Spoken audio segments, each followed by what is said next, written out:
Olá, nós estamos aqui mais uma vez para darmos seguimento a uma série de meditações em cima do livro Patrola de Deus, e o nosso encargo é poder compartilhar com você alguns trechos do livro, não todo o livro, mas alguns trechos dos livros que eu particularmente acho bastante interessante, que é justamente sobre a patrola de Deus. E algumas pessoas ficam talvez indagando o que significa esse nome patrola. Na verdade, patrola é um nome dado a uma máquina niveladora. É como se fosse um trator nivelador. Tem vários tipos de máquinas de pavimentação, mas a patrola é aquela que vem fazendo o nivelamento de uma estrada quando ele passa. Então ele vai nivelando, aonde tem buraco ele vai aterrando, aonde tem pedra ele vai arrancando. Então é uma máquina de nivelamento para depois vir um outro equipamento por trás para fazer a pavimentação.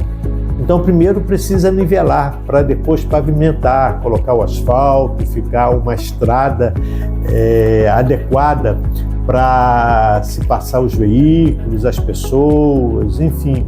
Então essa patrola de Deus, na verdade, ele propõe a colocar e fazer um exemplo como o caminho que Deus faz na vida de uma pessoa para pavimentar o coração dela, os hábitos, os costumes, enfim. Então, minha proposta é poder compartilhar com você alguns trechos desse livro. E eu queria destacar, ainda dentro do capítulo 1 desse livro, ele fala uma coisa muito interessante a respeito do que é a justiça imputada e a justiça transmitida. E o pastor Bob Mumford diz o seguinte: há dois aspectos da justiça de Cristo. O primeiro podemos chamar de justiça legal ou imputada, ou seja, a justiça que recebemos em Cristo por direito da palavra de Deus. Assim eu posso dizer, eu sou justo em Cristo. Isso não é verdade? De acordo com a palavra de Deus, é impossível ser mais justo do que já sou agora. Eu sou perfeito em Cristo. Essa é a justiça imputada daquele que creu verdadeiramente na obra de Deus, na obra do Senhor Jesus. O outro aspecto da justiça de Cristo pode ser chamada de justiça experimental ou transmitida. Primeiro, Jesus nos atribui justiça, nos declara justos e perfeitos. Você sabe por que Deus nos declara justo? É uma pergunta. Para que Ele possa começar a operar em nós e fazer-nos justos de fato. Podemos dizer, sou curado em Cristo, sou completo em Cristo, estou sentado em lugares celestiais. Estamos nos referindo à nossa posição legal que temos por direito com Cristo ou em Cristo. Porém, depois dessa confissão, Deus chega e começa a trabalhar em nós, ou passar a patrola dele, a máquina niveladora dele. Ele começa a trabalhar em nós para elevar a nossa vida diária ao mesmo nível que estamos confessando pela fé. E é justamente nesta hora, quando Deus chega para produzir na prática aquilo que temos testificado pela fé, que precisamos saber que Deus está nos fazendo o bem. Ele continua dizendo algo muito interessante. A maioria dos cristãos só tem essa posição, pela fé. Dizem, eu sou completo, eu sou curado, seguro, santo em Cristo. Isto é verdade. Nós realmente temos essa posição, mas você sabe onde está vivendo? É possível viver aqui embaixo ao mesmo tempo em que testificamos sobre uma posição lá em cima? É só aprender a terminologia. Porém, o fato de ver alguma coisa no Espírito não significa que a possuímos na experiência. Por exemplo, Deus lhe revela alguma coisa numa visão e abre a porta àquele nível espiritual. Contudo, Ele ainda terá que operar em você por meio daquelas circunstâncias estranhas e fortes que o levarão a experimentar o que você viu no Espírito. Quando ouvimos mensagens sobre festa dos tabernáculos, glória de Deus, alguma coisa tem que operar dentro de nós para dizermos: ó Deus, não quero apenas ver isso, eu quero que tu inicies algo em meu espírito que me faça realmente experimentar e alcançar tudo o que o Senhor tem para mim. Esta é a parte dolorosa, quando é imprescindível saber que Deus está nos fazendo bem. Você prestou atenção que o pastor Bob Mumford está dizendo o seguinte: há uma diferença entre o discurso e ao mesmo tempo a prática, que é uma diferença entre aquilo que nós afirmamos e aquilo que na verdade nós experimentamos.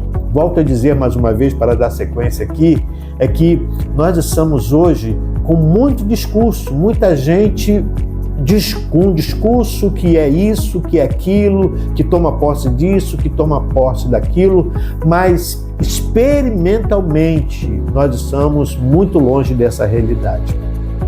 Na minha própria experiência, continua o pastor Bob Mumford, eu me cansei muito de ouvir profecias onde o Senhor prometia estar conosco, que não nos deixaria, que nos amava e tantas coisas semelhantes. Precisamos chegar a um entendimento mais amadurecido. Precisamos crer que o Senhor só pode nos fazer o bem e que o Senhor nunca pode nos deixar. Aliás, é impossível esconder-se dele. Vamos eliminar essas dúvidas. Deus não pode falhar conosco, desamparar-nos, deixar-nos no meio da batalha ou nos levar até o meio do caminho para depois nos deixar cair. No meio das aflições, Ele se aflige junto conosco, identificando-se com o seu povo. Ele se tornou um conosco. Eu creio que Deus está fazendo algo na terra.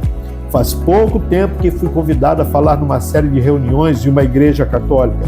E na primeira reunião havia umas 40 pessoas. Na última havia aproximadamente 450, inclusive 15 sacerdotes e 18 freiras. Comecei a falar do que ardia no meu coração por 1h30. Nunca vi tanta fome e desejo de coração, tanto respeito e atenção. Volto a dizer para você aqui, eu, pastor Marcos, é que nós com certeza ficaremos surpresos, porque a palavra de Deus diz que o Senhor, nos últimos dias, suscitará fome sobre a face da terra.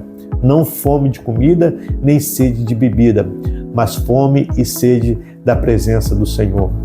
E é bem provável que nós vamos ver nos lugares que nós menos esperamos ver pessoas desejosas da presença do Senhor. Que nós, que supostamente achamos que somos os exímios carregadores da verdade, que nós possamos ter esse desejo intenso da presença de Deus. Me parece, eu não estou aqui em hipótese nenhuma desfazendo da igreja do Senhor, mas é algo que eu tenho compartilhado aqui na nossa igreja, na comunidade Crê e Vive em Jesus. Algo em que eu tenho pedido ao Senhor: Deus, me dê fome e sede da presença do Senhor. Sabe, querido, se nós que somos aqueles que estão à frente do rebanho não temos sede da palavra, não temos sede da presença de Deus, não temos desejo da santidade, não temos desejo de passar mais tempo e gastar o nosso tempo com o nosso Senhor, nós não podemos exigir que o nosso rebanho, que os nossos irmãos queiram algo que em nós não existe. Somos, segundo a palavra de Deus, o padrão dos fiéis. Então, tudo aquilo que nós queremos ver na igreja precisa acontecer, primeiramente, naqueles que estão à frente do seu povo. Como também estão à frente de uma nação, como estão à frente de qualquer repartição, nós devemos entender que aqueles que exigem ou que, de uma certa forma, pedem uma postura das pessoas, essas pessoas têm que ser o primeiro a fazer. Não é verdade? Ele continua dizendo algo muito interessante. No fim, para não assustar ou expor alguém a algo de que não fosse gostar, eu convidei aqueles que tinham mais interesse no Espírito Santo para uma pequena sala nos fundos. Quando cheguei lá, estava superlotada também. Ficamos por mais 1h30 falando sobre os dons do Espírito e a obra de Deus. Muitos receberam o Espírito ali mesmo na Igreja Católica.